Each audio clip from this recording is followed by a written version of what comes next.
Go ahead, Coach. Well, as always, guys, appreciate your time coming by to cover our team, and excited for our team to keep learning and growing. And first and foremost, thank you, Jesus, for another day of life, man. Thank you for another day to have an impact on these kids, and just so thankful that God's called us here to continue to push forward and build men through the vehicle of football, and excited to see our team keep growing. So got a lot of things for us to grow in, and proud of how our guys were able to find a way to win on Friday night. And it's hard to win. It's hard to win on the road. And our guys found a way. A lot of stuff on film that we've got to improve on in all three phases. But proud of our guys finding a way to win. Defensively, one of our better outings. But there's still a lot of stuff on film that needs to get fixed. And that's why we don't look at just the end result. All right, you gave up 3 points. Yes, awesome. 5 turnovers, awesome. But there's still a lot of things on film defensively that we had some guys running free. We had some things that they weren't able to capitalize on that we got to get fixed defensively. But proud of how those guys have continued to grow and improve. Proud of Jeremiah Irby with his 2 interceptions. That's a senior that keeps battling, banged up, practices hard. Amara McCoy got an interception. Our fronts continue to find ways to improve. We're able to roll a lot of guys in our front, which is huge. Ty Benefield continues to be an eraser in the back end, which is needed. So I think defensively we are improving and growing, and we need to. We've got a huge test coming this week. I'm proud of how they played Friday night with a lot of stuff to improve on. Offensively, we just got to find ways to create more explosives. Proud of how we were able to wear Nevada out late in the game and find a way to win. But we have to find a way to be more explosive. And that starts with us as coaches putting our players in the right spots. Then it goes down to our players executing in all phases of our offense. Offensive line, tight ends, running backs, receivers, quarterback. That's a huge part. So we're going to continue to look at it holistically. We have improved in regards to some of the self-inflicted negatives. We did have one false start, but those have improved. We got to focus on that. We got to make sure that doesn't happen. And we got to find ways to win our one-on-one and capitalize on some of the explosive plays that are out there. We had some open receivers, weren't able to give them the ball. We had some too many TFLs on 1st and 10 especially that get you behind the sticks. We got to find a way to be more explosive. We have more than enough. We just got to be more explosive. But I am proud of our offense finding a way to win the game and make critical plays when we needed them to. Special teams-wise, we're improving. We're growing. We had one of a sky punt situation that we didn't catch and pin him inside the 5 that is frustrating because it is something we work and rep and practice.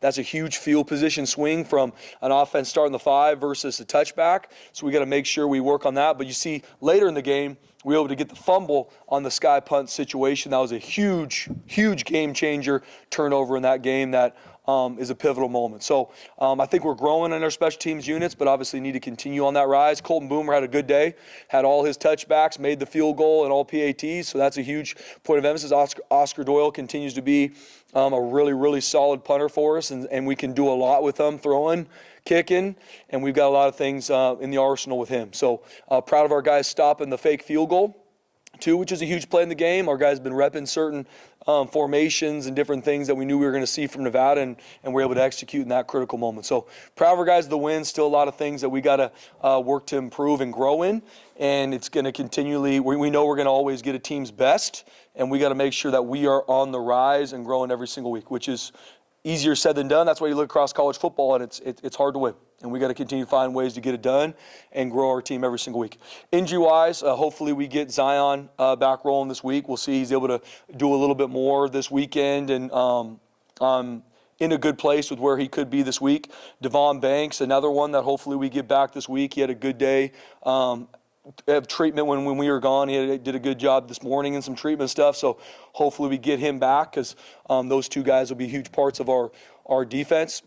And so hopefully we get them back rolling. Chris Marshall will not be a part of the team this week. Love Chris. He is a huge part of this team, but he's not going to be a part of this week. The standards that we have here and how you act and how you interact with coaches and players matters. And I hope that he uses this time to learn and grow from. I love Chris. He is a huge part of this team. And I hope that he uses this time to learn and grow. When he does come back next Monday and is a part of this team, that he will be even better for it because we love Chris and he is a huge part of this. Not going to answer any more questions on that. Just want to make sure you guys are aware of it.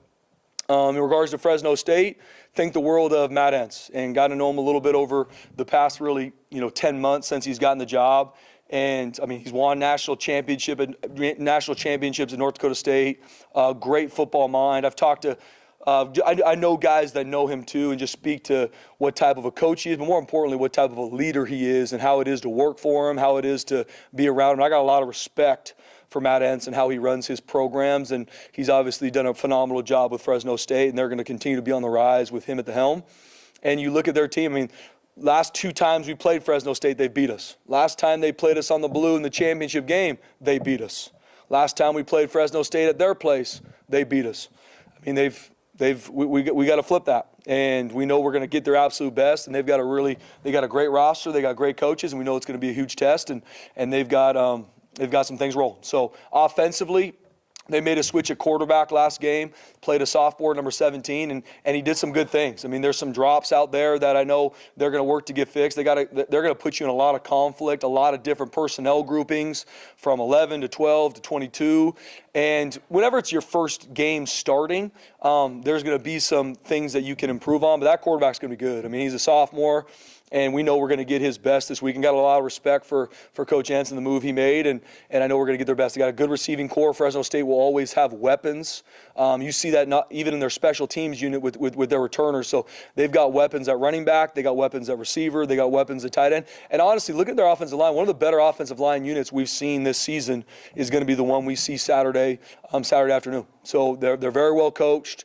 They're going to be able to pound the rock and then pick their spots to take their shots. So we got a lot of work, a lot of things we got to do to defend them, and they're going to be explosive offensively. Defensively, they've got some similar bones to us. 4 down front. I really like both their returning corners. Both guys are returning starters, play really well. They got a couple really good edge guys that play hard. They got a transfer from Drake that, man, he wreaks havoc. He does a really, really good job. Their linebackers, one of them was banged up. He's probably going to be back this week. Number 10, who's a really good player. They play well together. They're sound. They've seen a lot of different offenses. And they've done a really good job defending them and eliminating explosive plays. So our offense has their work cut out for them because they're going to be sound, they're going to be in the right spot, and they're going to be able to attack you with pressures, but also attack you with their 4 down front. They got 2 really good interior D tackles. One of them we recruited coming out of high school, that ended up going to USC. Number 44, really good player, and they're going to be well coached up front, and they're going to work well together. Special teams wise, Baxter's done it for a long time, and he's got a bunch of different answers, and he's going to put us in a lot of conflict. So we got to do a really good job this week on special teams, making sure we're sound in our coverage units because they have explosive returners, and then we got to do a good job in our return units, doing a good job finding a way to steal yardage because it's going to be an absolute heavyweight battle Saturday afternoon. So got a lot of respect for Coach Entz, like I said, and we know we're going to get a loaded Fresno State team that's fired up to come play us. And like I said, the past 2 times we played Fresno State, they've beat us, and so we got to look at it to make sure we're better Saturday night. So need Bronco Nation to be there in full support on Saturday afternoon, which I know they will. It's a huge league matchup for us. You guys are played 8 games, 4 at home, 4 on the road, undefeated at home. We all know about that streak, but the numbers as well. Like, why is it that you think this team, for whatever reason, is so much better at home? Yeah, Johnny, I mean, we've been able to play well at home. I think you also look at the opponents we've played too. I mean, South Florida and Notre Dame on the road are 2 good football teams that we did not play our best and we got beat. And that's on me as the head coach to get fixed. So, but we're looking at it holistically to see why are we not playing to the standard that we want to on the road. Because we found a way to win Friday night, and I'm proud of our team. But did we play our absolute best in all 3 phases? No, we didn't. And there's a lot of things that we're looking at to see why that is. Is it just because we're out of location? There's a lot of things we're looking at to see how we can do it better, Johnny, because we have to. What do you see in terms of the offense down at the goal line? I mean, you had, I think, 9 plays. Man, and 6 felt like 50 plays, BJ. Yeah. Six for no gain though inside the 5. I mean, what? Well, and I think 2 of them were tackles for loss, and one of them we dropped the ball. I think the Lord we were able to get on it. Yeah, I mean that can't happen. I mean that's the mentality of our team. We get down in the goal line, we have to come away with touchdowns, and we want to establish a run game, and we didn't. I mean, hats off to Nevada. I mean they stoned us 4 times down there. I think by the grace of God, one of their D linemen was offsides, and we're able to run it in the next play. But yeah, it's unacceptable. I mean, we got to find a way to make sure we can pound the rock down there, and we got to look at it holistically. Our players got to go out there and execute, and we got to put them in good spots. Yeah, you guys used to use that Clydesdale package a lot more than you have this year. I mean, yeah. Is that something that you need to look at again, or is there a reason you guys haven't wanted to use that more down there? Or Yeah, we're looking at that this week, BJ, because we got to see what of our defensive linemen can go in there and do. We know Braxton can, but he's doing a ton for us right now on defense. But I know me and our offensive coaches are looking at the Clydesdale package to see what are some defensive players we can get in there because we need to be better in the goal line. You mentioned Colton. Last year, you guys ranked 101st in the country in touchback percentage. Mm-hmm. This year, you guys are 5th. How much of a difference has that made? I mean, Jay, huge. I mean, the hard part is the couple that we didn't, one of them went to the house. And so we got to make sure our coverage units are on point because no one's going to ever be absolutely 100% on touchbacks. We had to cover kicks. But being able to know that more times than not, that thing's going to be kicked through the end zone and you know where you're starting on defense is a huge part in regards to field position and just the violence that a kickoff is on your coverage units, the amount of blows that happens, that wears on you as the season goes on. And so Colton Boomer's done a really good job, man. I'm proud of him. I'm excited where he's growing to, and that's been a huge addition for us this offseason. Area can obviously be a little overlooked, but I mean, last year it really did hurt you guys a number of times. So how much did you guys? How pleased are you with how you addressed it, I guess? Yeah, it was a huge point of emphasis this offseason was bringing Colton here to make sure that was a huge part of why he brought him is to kick touchbacks, obviously to kick field goals and PATs too, but a big part of it was field position. And I'm proud of how he's been able to do it on the road, at home, because it's just huge for your entire team. Outside of just knowing that it's not being returned, like I said, there's physical blows that happen on kickoff that you don't want to cover a ton of those. And it's been a huge part of our team. Obviously, Ben's out for the season. You're going to be even thinner of wide receiver this weekend. So who has to kind of rise to the occasion? How do you think Chase did playing about as much as he has in the second half this season? Yeah, it's for us here, man. It's always team is greater than me, and that's what I'm doubling down on. And this is for players, coach. It is all about the team, and I don't care if we win 100-99 or 2-0. It's about the team, and I see it no different with injuries. When someone gets hurt or someone's not a part of the team, someone's whatever it's carry the flag, next man up. And I mean, Chase Penry stepped in, did a really good job. We've seen him do that. He's been chomping at the bit, practicing really well. And he got more opportunities this past weekend, did a good job. He's going to get more opportunities this week. Cam Bates, football guy, making big time catches, banged up, getting taped up, getting back in the game. He's a football guy. Latrell Caples, football guy, starts on multiple special teams, makes the hard catch, makes the hard block. Football guy, Matt Lauder, Matt Wagner. So we've got those guys. We got some young freshmen that we're going to get out there playing too to be able to go cut it loose. So it's next man up, carry the flag, and we got to do a good job pouring into them this week. Fresno State has a really good secondary to be able to mix up some coverages, man, zone, but we need guys to go out there and win one-on-ones, and we've got what it takes, and it's next man up, carry the flag. So in the second half, Chris didn't play very much. Was that related to whatever's going on? Or? What's Matt Miller's greatest strength as a receiving coach that you see? Yeah, I think first and foremost, whenever someone's played the position, I think you could always give good insights, not just off watching film, but hey, these are some intricacies for it. But he does a really good job pouring into those young men and helping them play with the mentality, especially what we do offensively. First and foremost for us is we got to establish a run game. And from that means our receivers have to be able to block. And that's uncommon. Our receivers block their tails off. And that's a testament to them, testament to Coach Miller pouring into them. They block their tails off, and then they got to go take the top off of defense. So he does a great job teaching them the fundamentals and techniques of the position, but also pouring into them the mentality that it takes to play a part of our offense. Rolled Madsen out a lot into the left side, too. Was that just trying to catch Nevada by surprise, or what do you like about him rolling out that way? Yeah, Maddox can roll either way. Obviously, as a right-handed quarterback, it's easier to roll to your right, but he's gifted. He can do it both ways, and we don't want to have too many tendencies to where certain hash, you're not booting that way. Talking about wide receivers who may need to step up, just what have you liked out of Cam Bates? Not just with what he's doing, but the efficiency as well. It's once he has a chance, he does something with it. Yeah, Cam Bates, a football guy. What do I mean by that? He's all about the team. He's on our field goal block unit. He's on kickoff. He's on our punt return unit. He's a football guy. And so the opportunities he gets, if it's fly sweep, if it's fade balls, if it's wheels, if it's slants, he's about the team, and he's a weapon now. He's tough. He's hard to bring down. and he is a great teammate. Every single person in this locker room loves Cam Bates because of what he does for the team. You said it a few times. I don't know how many teams outside of Fresno State can say they can beat you guys twice in a row. Yeah. How do you use that as motivation? What are you saying to the team? Yeah, I always think about, for me, I always want our guys to focus on their process and their discipline way more than just motivation, because motivation will fade after the first kickoff and a couple plays. But I also want to make sure guys always know what time it is. That's always my job as head coach. I never want you walking into a battle not understanding what's about to happen. And with them understanding, the last 2 times we played Fresno State, they beat you, one at home and on the road. You're going to get Fresno State's best. They are going to have a very talented team. They're going to be well coached. They're going to be hungry. That's why they beat us the last 2 times we played them.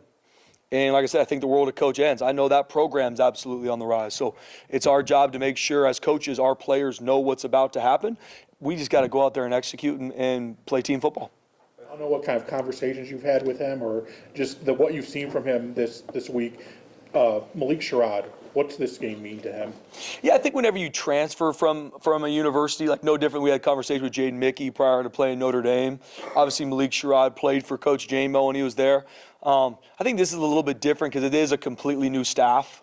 So it's not like these are coaches. I mean, some of the coaches have still been there, but majority of them are not coaches that he's been with. But I'm sure it's going to be an emotional time for Malik because it is a team that he played for and had a lot of success with. Obviously, I remember playing against him the 2 times they beat us. And so it's going to be, but Malik's such a great kid. He loves being here. He's a huge part of this team. And I even told him this week, I was like, Malik, you're a Bronco. Yes, I know you played at Fresno State, but I'm not going to think about that one bit this week. You're a Bronco. You're a part of this team, and we need your best to help us go find a way to beat them. Then when you go ahead and play for rivalry trophies, what does that bring to college football? What do you like about rivalry trophies in college football? Yeah, I think just whenever you're able to play a team a lot, and in the 9 years I've been here, I don't know how many times we played Fresno State, but it's been a bunch. And a lot of times it was play them in the regular season, play them again in the championship game. Whoever won the regular season matchup lost the championship game. Like there was some back and forth there for a bunch of years. Like I said, last time we played them in the championship game, they beat us. And so I think it just brings out so much from especially geographically. I mean, they're not far away from us. We're not far away from them. There's a lot of, and this has been going on for years, right? Way before I've been here. I've even talked to Coach Pete before about Fresno State and the milk can and kind of what came about from that, from when the Carr brothers were quarterback there. I mean, there's a lot of history between Boise State and Fresno State. We got a lot of respect for them. I know they got a lot of respect for us. And so I think with that makes college football a lot better when you have those. A few weeks ago, see Braxton put on a neck roll, and then Marco adds one, and Jaden, follows the trend this last week, and obviously they look cool. But like this will be your 7th game in a row since your last bye. So how much more time and attention is on just the how difficult it is to play basically 2 straight months of football every week? Yeah, I mean, when we looked at the season, knowing we had such an early bye week and such a late bye week, we knew this 7-game stretch was gonna be an absolute battle. I mean, when I get our injury report every day, I mean we're finding new ways to shrink it because it's just almost everyone on our team's on there somehow, braced up, beat up, banged up, things they can do at practice, things they can't do.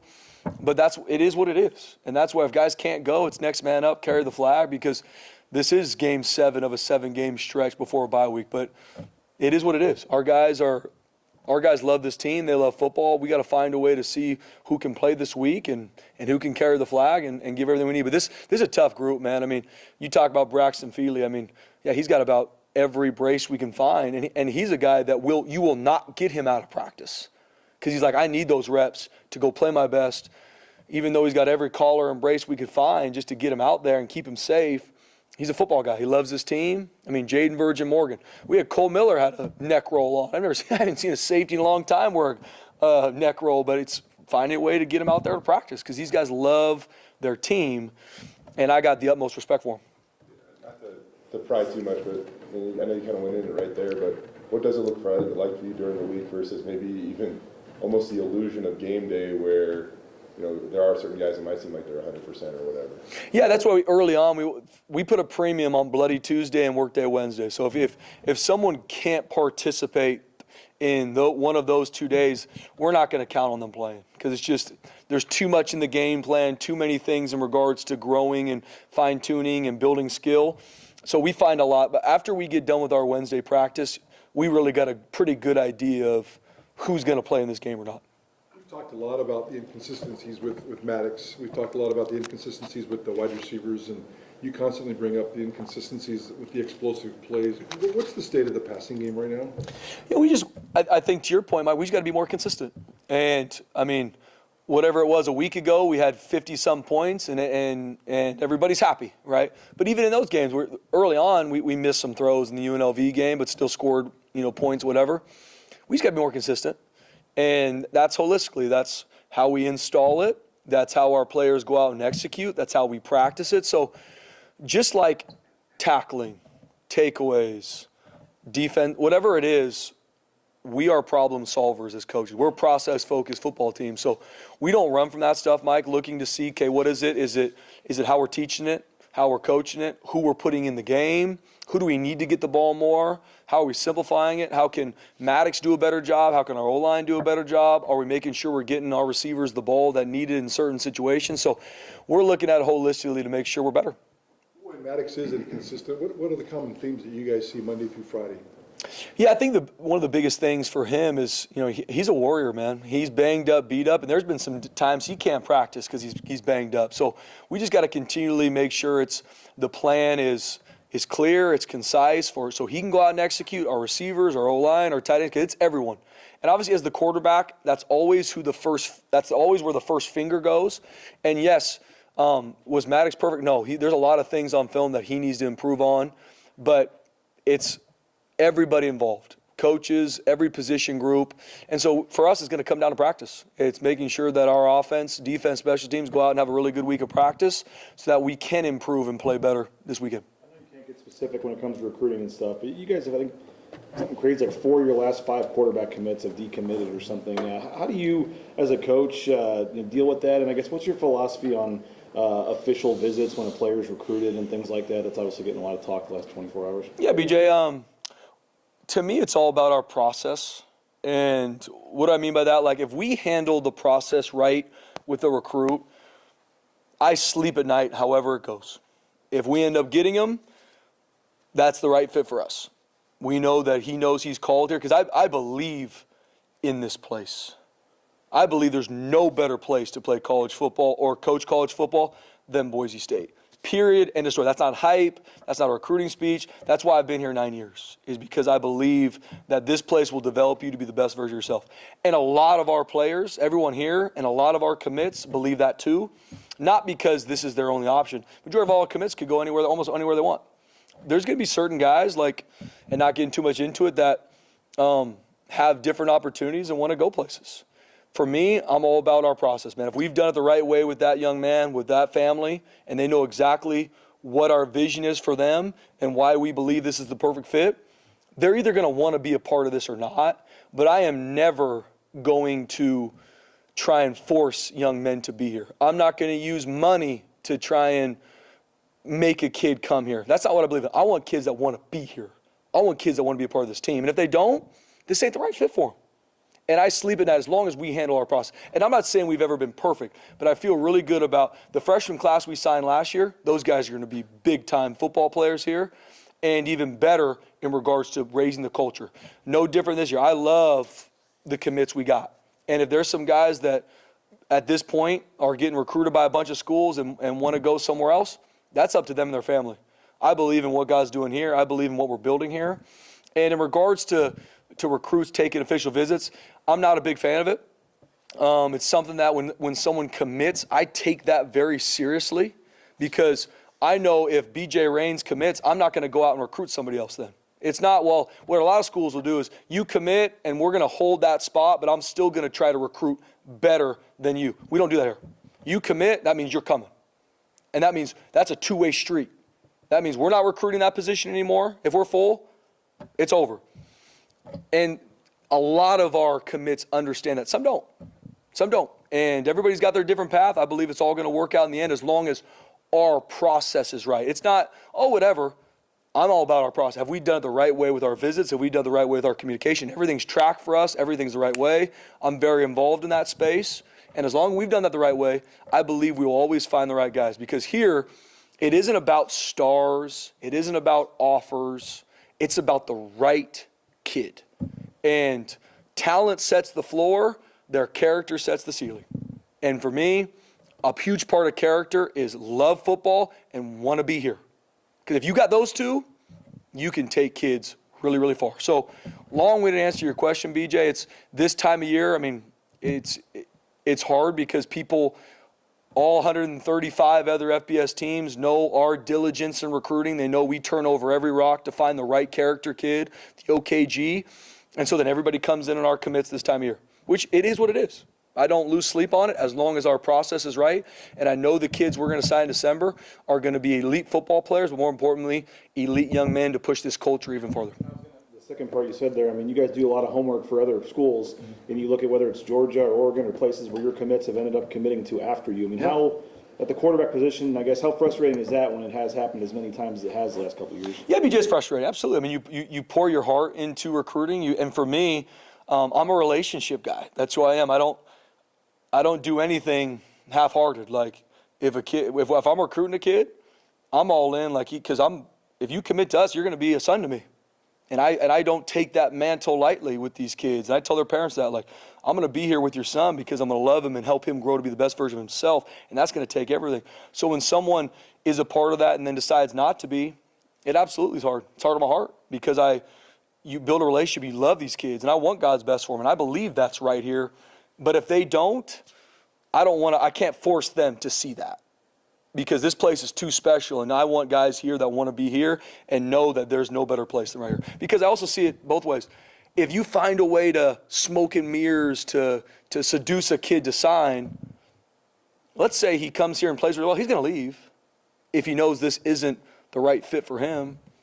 We got to find kids that want to be here and know that this is the best place for them and know where this program's heading because I believe this program's on the rise. We got a lot of things we got to fix, a lot of things we got to grow in, but I believe the best is still to come to this program, and we got to continue to find the right kids.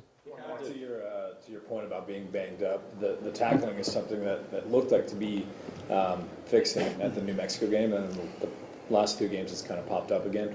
How do you kind of address that when guys are so banged up in practice, and how do you attempt to continue to fix that? Yeah, this time of year, tackling's hard to rep, extremely physical in practice, but we got to continue to find ways to do it. So it's tackling bags, finding ways to make sure body position's on point, because we played well on defense this week, but there's some missed tackles out there. And UNLV, the majority of the explosive plays they got were missed tackles. So it's something that we can't, I don't care if it's game number 9 or it's game number whatever, we got to find ways to make sure we're repping and practicing, and we will. Because it's, at the end of the day, all defense is to get 11 guys on the same page, and when that ball is thrown or handed off, we need to get them on the ground. And we got to be more consistent with it. So we're going to continue to rep it. It is different this time of year, but we got to find ways to rep it. Back to the recruitment. I'm sure it's different for every kid, but you've got all these schools who've got selling points, and the kid's got 15 schools talking to him. What are your general selling points that you kind of give kids as they're here and visiting?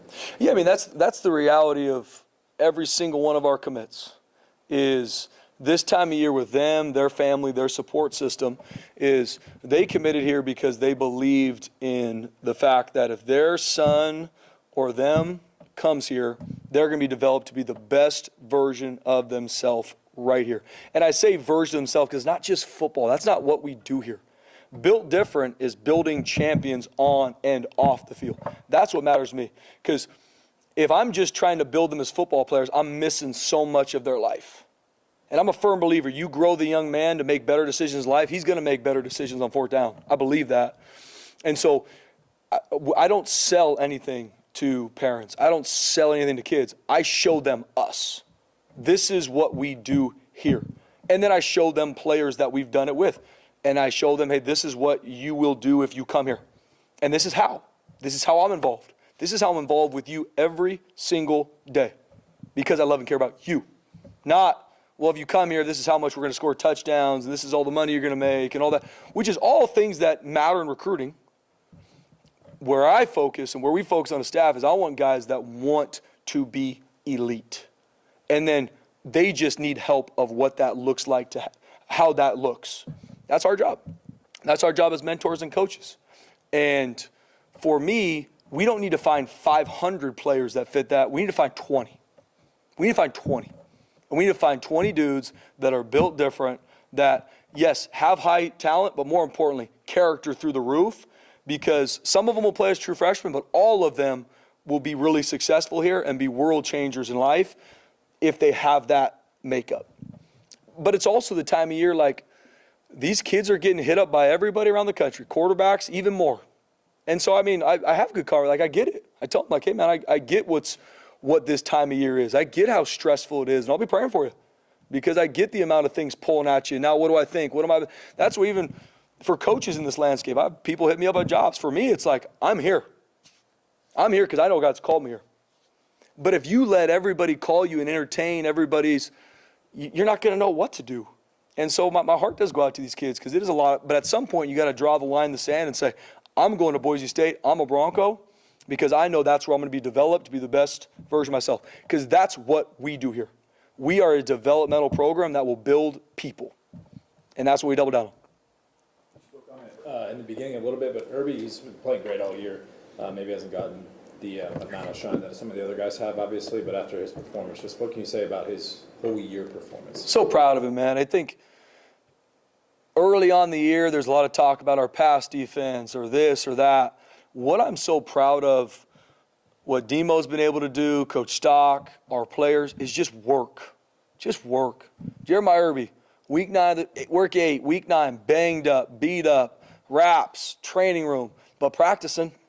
And then he goes out and has 2 big-time interceptions in a game, and I've seen him do that day in and day out in practice. And I just think that's such a huge teachable moment for our team that you want to achieve, you want to be the Mountain West Defensive Player of the Week, or you want to get those things, you got to put the work in. Everything in this life is earned, and Jeremiah Irby's put the work in. I'm proud of him. Thank you. Thanks, guys.